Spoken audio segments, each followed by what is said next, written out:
তো টক শোর মধ্যে যায় বা কোথাও যায়, যাওয়ার পরে জিজ্ঞাসা করা হয় আপনি কি আখিরাত বিশ্বাস করেন, পরকাল বিশ্বাস করেন? তখন একটা ভাব ধরে হতেও পারে নাও, মানে উনি বুঝায়, উনি অনেক শিক্ষিত এরকম, এই যে এটা হতেও পারে নাও হতে পারে, মানে একটা ইংরেজি বলে আর বইলা বুঝায় যে উনি অনেক ইংরেজি পারে, আর ভাবসাব এরকম যে মোল্লা মৌলবীরা কি বুঝবে, মানে বুঝে যে আর কেউ মনে পারে না। এই জাতীয় বুঝ আপনারা সাধারণত কিন্তু বুঝেন না। টুপি দাড়িওয়ালা নিয়ে যারা চলে, আপনি বুঝেন যে ওনারা কিছু বলে না, দেখে কিছু পারে না, এরকম কিন্তু মাথায় রাখেন না। বরং এরকমও হতে পারে আপনাদের চেয়ে অনেক ভালোও পারে। হ্যাঁ হ্যাঁ, এটা সত্যি বলছি আমি। হ্যাঁ, বাকিটা কখনো গর্বের সাথে এরকম বলে না। তার ওলামায়ে কেরামের গর্ব কোরআন হাদিস, তারা অন্য বিষয়ে, তাদের গর্বের বিষয় কোরআন হাদিস, যে আল্লাহ কোরআনের বিদ্যা দিছে, হাদিসের বিদ্যা দিছে, এটা গৌরবের বিষয়। আল্লাহ তাআলা দৌলত দান করছে, পাশাপাশি যা যা দরকার এগুলো আলহামদুলিল্লাহ এখন মাদ্রাসায় শিক্ষা দেওয়া হয়। এটা এইভাবে কেন, কোনো পণ্ডিত যদি এসে পণ্ডিতি করে, তখন দেখবেন শুরু হয়ে যাবে আমাদের ছাত্রদের মধ্যে আপনার পণ্ডিতি খতম করার জন্য একদম সামান্য সময় লাগবে।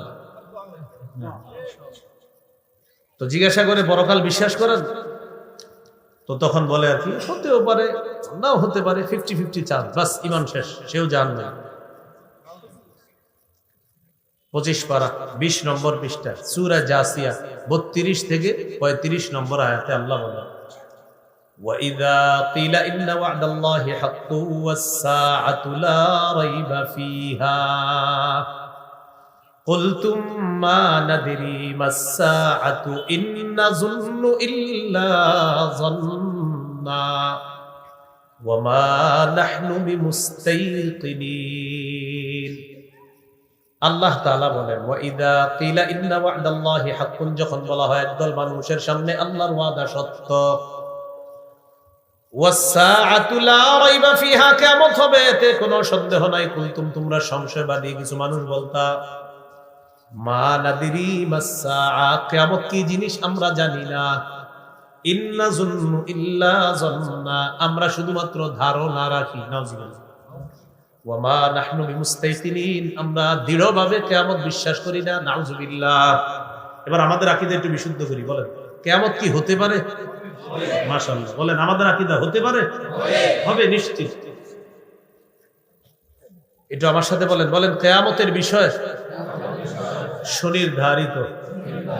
সূরা নাবা 17 নম্বর আয়াত, কিয়ামতের বিষয় কি সুনির্ধারিত। ইন্না ইয়াউমাল ফাসলি কানা মিকাতা, ফয়সালার দিন, বিচারের দিনটা কানা মিকাতা, সুনির্ধারিত। বলেন আল্লাহ তাআলা কিয়ামতের বিষয়টাকে মুলতবি করে রেখে দিয়েছেন। তাহলে কিয়ামতের বিষয়টা আল্লাহ কি করে রেখেছেন? মুলতবি। কি করে রেখেছেন? সূরা হুদ, কোন সূরা? 104 নম্বর আয়াত। কত নম্বর আয়াত? ওয়ামা নুআখিরুহু ইল্লা লিআজালিন মা'দুদ, কিয়ামতের বিষয়টাকে আমি গনে গনে নির্দিষ্ট সময়ের জন্য মুলতবি করে রেখে দিয়েছি, সময় মতো ঘটিয়ে দিবি। তাহলে কিয়ামতের বিষয় সুনির্ধারিত। সূরা নাবা 17 নম্বর আয়াত, কিয়ামতের বিষয়টা আল্লাহ মুলতবি করে রেখে দিয়েছেন, সূরা হুদের 104 নম্বর আয়াত। আর আমাদের আকীদা কিয়ামত হবেই হবে, এটা সুনির্ধারিত, কবে হবে আল্লাহ জানেন। তো সংশয়বাদী আকীদা যারা পোষণ করে তারা বলে, মা নাদরি মাস-সাআতু ইন নাযুন্নু ইল্লা যন্না, আমরা জানি না কিয়ামত কি জিনিস, আমরা শুধু ধারণা রাখি। ওয়ামা নাহনু বিমুস্তাইকিনিন, আমরা দৃঢ়ভাবে বিশ্বাস করি না, নাউযুবিল্লাহ।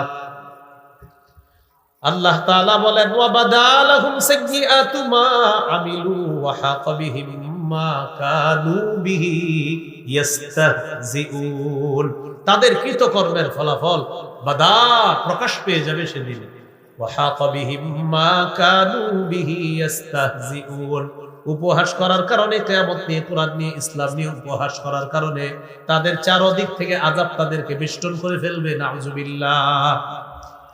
আল্লাহ তাদেরকে বলবে, ওয়াকিলাল ইয়াউমা নানসাকুম কামা নাসিতুম লিকা ইয়াউমিকুম হাযা, আজকের দিন যেভাবে ভুলে গিয়েছো আমি আল্লাহ তোমাদেরকে ছেড়ে দিব, যাও। আল্লাহ সেদিন তাদেরকে বিনা হিসাবে জাহান্নাম, নাউযুবিল্লাহ। ওয়া মাওয়াকুমুন নার, তোমাদের ঠিকানা হলো জাহান্নাম। ওয়া মা লাকুম মিন নাসিরিন, তোমাদের কোনো সাহায্যকারী নাই। আল্লাহ তাআলা বলেন, জানো নি এটা কেন? দালিকুম বিআন্নাকুম ইত্তাখাযতুম আয়াতিল্লাহি হুজুয়া, তোমরা আল্লাহর আয়াতগুলোকে উপহাসের পাত্র হিসাবে গ্রহণ করেছিলা। ওয়া গাররাতকুমুল হায়াতুদ দুনিয়া, পার্থিব জীবন তোমাদেরকে ধোঁকায় ফেলে দিয়েছে। ফাল্যাউমা লা ইখরাজুনা মিনহা, আজ তাদেরকে জাহান্নাম থেকে বের করা হবে না। নাউযুবিল্লাহ। তাহলে সংশয়বাদী আকীদা হতেও পারে, নাও হতে পারে, এই আকীদা রাখবেন না। কোরআন সত্য, সম্ভব না। কোরআন সত্য, কি এটা কি সন্দেহ? আচ্ছা, পরকাল সত্য, সন্দেহ আছে? জান্নাত সত্য, জাহান্নাম সত্য, ফেরেশতা দেখি না, বিশ্বাস করি। আল্লাহ দেখি না, বিশ্বাস করি। পুলসিরাত দেখি না, বিশ্বাস করি। সন্দেহ আছে কারো? কোনো সন্দেহ যদি থাকে, হতেও নাও হতে পারে, বাস সংশয়বাদী আকীদা, ঠিকানা জাহান্নাম। তাহলে 1 নাম্বার অশুদ্ধ আকীদা, ঠিকানা জাহান্নাম। 2 নাম্বার অশুদ্ধ আকীদা মিশ্রিত বিশুদ্ধ আকীদা, ঠিকানা জাহান্নাম। 3 নাম্বার সংশয়বাদী আকীদা, ঠিকানা জাহান্নাম। আল্লাহ হেফাজত করেন। এই 3 আকীদা থেকে আল্লাহ আমাদেরকে হেফাজত করেন। 4 নাম্বার আমাদের আকীদা কি হবে বলেন? বিশুদ্ধ আকীদা। বিশুদ্ধ আকীদা যদি শিরিক ছাড়া হয়, শিরিকের সংমিশ্রণ নাই, বাস ইনশাআল্লাহ মৃত্যুর পর একদিন আল্লাহ আপনাকে জান্নাত দান করবেন। একদিন আল্লাহ আপনাকে জান্নাত দান করবেন। সহিহ বুখারীর বর্ণনা, আতর দিয়ে রাখছে।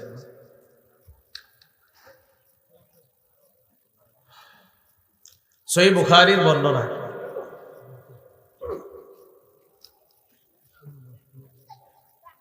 6443 নম্বর হাদিস, 1237 নম্বর হাদিস, কিতাবুর রিকাকের সর্বশেষ হাদিস। এই হাদিসের মধ্যে আসছে রাসূল সাল্লাল্লাহু আলাইহি সাল্লামের সাহাবী আবু যর গিফারি রাদিয়াল্লাহু তাআলা একদিন রাতের বেলা রাসূলুল্লাহ সাল্লাল্লাহু আলাইহি সাল্লাম বের হলেন। রাতের বেলা রাসূল সাল্লাল্লাহু আলাইহি সাল্লাম বের হলেন। সাহাবী আবু যর গিফারি রাদিয়াল্লাহু তাআলা তিনিও বের হলেন। তো সাহাবী আবু যর গিফারি রাদিয়াল্লাহু তাআলা আনহু দেখেন রাসূল সাল্লাল্লাহু আলাইহি সাল্লাম হাঁটতেছে, তিনিও হাঁটতেছেন। তিনি চিন্তা করলেন, নবী মনে হয় একা হাঁটাটা পছন্দ করতেছে, থাক নবী একা হাঁটুক, আমি দূরে হাঁটি। ফালতাফাতা ইলাইয়া, রাসূল সাল্লাল্লাহু আলাইহি সাল্লাম আমার দিকে তাকাইলেন, তাকায় আমাকে বললেন, মান কে? আমি বললাম আবু যর। রাসূলুল্লাহ সাল্লাল্লাহু আলাইহি সাল্লাম বললেন, আবু যর তাআল, এদিকে আসো। আমি নবীর কাছে গেলাম। যাওয়ার পর রাসূল সাল্লাল্লাহু আলাইহি সাল্লাম আমাকে নিয়ে সামনের দিকে চললেন। বললেন, ইন্নাল মুকসিরিনা হুমুল মুকিল্লুনা ইয়াউমাল কিয়ামাহ, যারা বেশি সম্পদওয়ালা কিয়ামতের ময়দানে তাদের সওয়াব হবে একদম কম। নাউজুবিল্লাহ বলেন। ইল্লা মান আ'তাহুল্লাহু খায়রা, তবে আল্লাহ যাকে সম্পদ দান করেছেন, দান করার পর নাফাকাত ইয়ামিনিহি ওয়া আন ইয়াসারি ওয়া বাইনা ইয়াদাইহি, কোন ব্যক্তিকে সম্পদ দেওয়ার পর ওই ব্যক্তি যদি ডানে বামে সামনে পিছনে খরচ করে, আত্মীয়দের হক আদায় করে, মিসকিনের হক আদায় করে, এতিমের হক আদায় করে, এই মানুষটা দুনিয়াতে যেমন প্রচুর সম্পদের মালিক, কিয়ামতের ময়দানে আল্লাহ তাআলা তাকে প্রচুর সওয়াবের মালিক বানায়া দিবেন। যাকে আল্লাহ সম্পদ দিছে, খাত মতো খরচ করে, তাকে আল্লাহ কিয়ামতের মাঠে প্রচুর সওয়াবের মালিক বানাবেন, যদি সঠিকভাবে ব্যয় করে। বলতে বলতে এক জায়গায় গেছে, যাওয়ার পর বললেন, আবু যর তুমি এখানে বসো। নবীজি তাকে রেখে গিয়ে বললেন, লা তাবরাহ মাকানাকা হাত্তা আরজিআ ইলাইকা, আমি না আসা পর্যন্ত এখান থেকে তুমি নড়বা না। আবু যর গিফারি রাদিয়াল্লাহু তাআলা আনহু বলেন, রাসূল সাল্লাল্লাহু আলাইহি সাল্লাম সামনের দিকে যাইতে লাগলেন। যাইতে যাইতে আমার থেকে নবীজি আড়াল হয়ে গেলেন, আমি আর নবীজিকে দেখি না। নবীজি আমাকে বলে দিয়েছেন, তুমি এখান থেকে নড়বা না, আমার যা হবার হবে। হঠাৎ একটা বিকট আওয়াজ শুনলাম, আমি ভয় পেয়ে গেলাম, আল্লাহ রসুলের কোনো বিপদ হলো না তো? সাথে সাথে আমি নবীর কাছে যাওয়ার ইচ্ছা করলাম। মনে পড়ে গেল, আল্লাহ নবী আমাকে বলেছেন, আবু যর যা হবার হবে, এখান থেকে নড়বা না। আমি টেনশনে পড়ে আছি, আল্লাহ রসুল আসে না। 1 নাম্বার নবী আসে না, এক টেনশন। 2 নাম্বার একটা আওয়াজ পাইছি, দ্বিতীয় টেনশন। আমি পথ চেয়ে বসে আছি, আল্লাহ রসুল আসে না কেন, হঠাৎ দেখি নবীজি আরেকজনের সাথে কথা বলতে বলতে গেলেন একা, কিন্তু আসার সময় কথা বলতে বলতে আমার দিকে আসতেছে। তবে মজার ব্যাপার, যার সাথে কথা বলতেছে তাকে দেখা যায় না, নবী কথা বলে পাশের জনকে দেখা যায় না। নবীজি আমার কাছে আসলেন, আসার পর আমি বললাম, হুজুর আর সহ্য করতে পারতেছি না। কি? আমাকে তাড়াতাড়ি বলেন। আপনি গেলেন, একটা বিকট আওয়াজ শুনলাম, এটা কিসের আওয়াজ শুনলাম এটা আমি বুঝতে পারি না। টিস্যু কোম্পানিরা টিস্যু বানায়, নতুন কোনো গ্রাম দেওয়ার লাগে না, এরা তো বানাইছে এইভাবে যে আপনার আর কোনো গ্রাম লাগবে না আলাদা, তারপরে আলাদা গ্রাম দেওয়ার প্রয়োজন নেই। ওরা বানায় এটা ব্যবহারযোগ্য করে, এটার সাথে আলাদা গ্রাম মিশ্রণ করার প্রয়োজন নেই। তারপরে আবার যারা সাইনোসাইটিস উইথ রাইনোসিসের রোগী আছে যারা, এরা তো পুরো মুশকিলে পড়ে যাবে না। তো আবু যর গিফারি রাদিয়াল্লাহু তাআলা রাসূল সাল্লাল্লাহু আলাইহি সাল্লামকে বললেন, হুজুর আপনি গেলেন, যাওয়ার পর একটা আওয়াজ শুনলাম, কিসের আওয়াজ আমি তো বুঝতে পারলাম না। রাসূলুল্লাহ সাল্লাল্লাহু আলাইহি সাল্লাম বললেন, তুমি আওয়াজ শুনছো? জি হুজুর, এটা জিবরিল আমিন আমার কাছে আসছে, ওই জিবরিল আসার আওয়াজ হয়েছে, এই আওয়াজ তুমি শুনছো। বুঝতে পারলাম। আপনি আসার সময় কথা বললেন কার সাথে? নবীজি সাল্লাল্লাহু আলাইহি সাল্লাম বলেন, ওটাও জিবরিল আমিনের সাথে কথা বলতেছিলেন। হুজুর আপনি কি বলতেছিলেন? বারবার একই কথা বলতেছিলেন তাকে। ও আচ্ছা, আমি জিবরাইলের কাছ থেকে একটা বিষয় শিওর হয়ে নিছি। সেটা কি? জিবরিল আমাকে সুসংবাদ দিচ্ছে, বাশির উম্মাতাকা আন্নাকু মান মাতা মিন উম্মাতিকা লা ইউশরিকু বিল্লাহি শাইআ দাখালাল জান্নাহ। হাবিব আপনি আপনার উম্মতকে সুসংবাদ জানায় দেন, আপনার উম্মতের কেউ যদি শিরিক না করে মারা যায়, একদিন সে আল্লাহর জান্নাতে প্রবেশ করবে। আমি জিবরিল আমিনকে বারবার বলতেছিলাম, জিবরিল আমিন আমাকে বারবার বলতেছিল, আমার উম্মতের অনেক মানুষ আছে যারা বিভিন্ন অপরাধের কারণে জাহান্নামের মধ্যে শাস্তি ভোগ করবে, তবে পিওর ঈমান, খাঁটি ঈমান থাকার কারণে একদিন ওই জাহান্নাম থেকে বের হয়ে আল্লাহর জান্নাতের মেহমান হয়ে যাবে। খাঁটি ঈমান লাগবে। বলেন, গম পরিমাণ, জব পরিমাণ, সরিষার দানা পরিমাণ খাঁটি ঈমান যার থাকবে, সে একদিন জান্নাতে যাবেই যাবে ইনশাআল্লাহ। সহিহ বুখারীর বর্ণনা, ক্বালা রাসূলুল্লাহ সাল্লাল্লাহু আলাইহি ওয়াসাল্লাম, ইয়াখরুজু মিনান নার মান ক্বালা লা ইলাহা ইল্লাল্লাহ ওয়া ফি কলবিহি ওয়াজনু শাঈরাতিন মিন খায়র ওয়া ফি কলবিহি ওয়াজনু বুররাতিন মিন খায়র ওয়াফি কলবিহি ওয়াজনু যাররাতিন মিন খায়রিন আই মিন ঈমান। যার অন্তরে গম পরিমাণ, জব পরিমাণ, সরিষার দানা পরিমাণ ঈমান আছে, সে যদি লা ইলাহা ইল্লাল্লাহর বিশ্বাস নিয়ে মারা যায়, সে জাহান্নামে যদি কোনো অপরাধে সাজা ভোগ করা লাগেও একদিন জাহান্নাম থেকে বের হয়ে জান্নাতে প্রবেশ করবে। কিতাবুর রিকাকের সর্বশেষ হাদিস, রাসূলুল্লাহ সাল্লাল্লাহু আলাইহি ওয়াসাল্লাম বলেন, জান্নাতীদেরকে আল্লাহ জান্নাত দিবে, জাহান্নামীদেরকে যখন জাহান্নাম দিবে, কিছু ঈমানওয়ালা তারা জাহান্নামের মধ্যে আছে, আল্লাহ ফেরেশতাদেরকে বলবে, আখরিজু মিনান নার মান কানা ফি কলবিহি মিসকালু হাববাতিন মিন খারদালিন মিন ঈমান। ফেরেশতারা জাহান্নামের মধ্যে যাও, আমার যে সমস্ত মুমিন বান্দাদের অন্তরের মধ্যে সরিষার দানা পরিমাণ ঈমান আছে, তাদেরকে জাহান্নাম থেকে বের করে আমার জান্নাতের মেহমান বানায় দাও।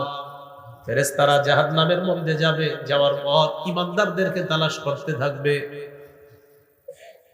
ঈমানদারদেরকেও দেখবে, কতিমতু হিশু আদু হুমামা, কতিমতু হিশু তাদেরকে পুরাইতে পুরাইতে আদু হুমামা, তারা কয়লার মতো কালো হয়ে যাবে।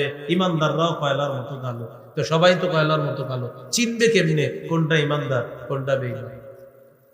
যারা পুড়ছে সেখানে তো বেঈমানও আছে জাহান্নামে অনেক, তো বেঈমানরাও পুড়বে, ঈমানদাররাও পুড়বে। এখন ঈমানদারও কয়লা, বেঈমানও তো কয়লা, চিনবে কিভাবে এটা ঈমানদার? রাসূল সাল্লাল্লাহু আলাইহি সাল্লাম হাদিসে জবাব দিয়ে দিয়েছেন। জবাবটা কি বলবো আমি? এক শর্তে বলবো, শর্ত পূরণ করবেন? ইচ্ছাকৃতভাবে মরার আগে আর এক ওয়াক্ত নামাজ ছাড়বেন না। এটা কি রেডিমেড হাত তোলা? একক তো নামাজ ছাড়বেন না তো?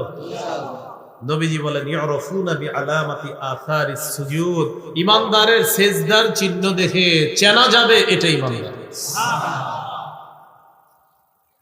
এখন আপনাদের প্রশ্ন হবে, হুজুর তাহলে কি সিজদার জায়গাটা পুরবে না? রাসূল সাল্লাল্লাহু আলাইহি ওয়াসাল্লাম জবাব দিয়েছেন, ইন্নাল্লাহা হাররামা আলান নার আন তাকুলা মিন ইবনি আদামা আথারাস সুজুদ।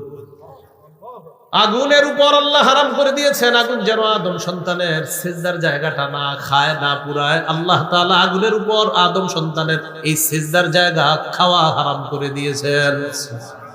তাহলে এই হাদিস থেকে শিখলাম, ইমানদারের কোনো কারণে যদি জাহান্নাম হয়, ওর পুরো শরীর পুরলেও ওর সিজদার জায়গাটা পুরবে না। আর এটা দেখেই ফেরেশতারা চিনতে পারবে, এই যে ইমানদার পাওয়া গেছে একজন, বের করো বের করো। বের করার পর ইউলকাউনা ফি নাহরিল হায়াত, সঞ্জীবনী নদী আছে একটা, এই নদীর মধ্যে ইমানদারকে গোসল করাবে। করানোর পর পুরা সুন্দর হয়ে যাবে। খড়কুটা নদীর ভাসমান স্রোতের মধ্যে, ময়লা আবর্জনার মধ্যে একটা দানা যেইভাবে সেখানে সজীব হয়ে উৎপন্ন হয়ে যায়, ইমানদারকে গোসল করানোর পর সেও সতেজ সজীব হয়ে একজন সুন্দর সুদর্শন মানুষ হওয়ার পর আল্লাহ তাআলা তাকে জান্নাত দেন।